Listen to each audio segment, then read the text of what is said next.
Nekilnojamo turto mokesčio įstatymo projekte neatsižvelgta į esminės registrų centro pastabas. Tai yra siūlėme 7 straipsnį 1 dalį papildyti mokesčio lengvata fiziniams asmenims, kuri numatytų, jog pagrindinio gyvenamo būsto sąvokoje apibrėžti inžineriniai statiniai būtų neapmokestinami nekilnojamo turto mokesčiu.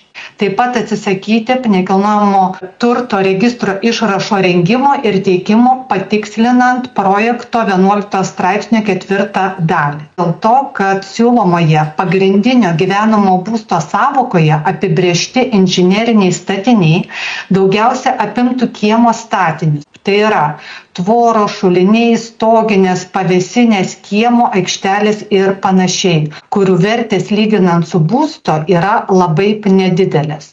Tokių statinių mokestinės vertės nustatymo ir nekilnojamo turto registro išrašo parengimo kaštai būtų didesni nei už šiuos objektus mokesčių mokėtojai apskaičiuota mokėtina mokesčio suma. Šiuo metu nekilnojamo turto registre yra įregistruota apie 400 000 fiziniams asmenims nuosavybės teisę priklausančių inžinerinių statinių.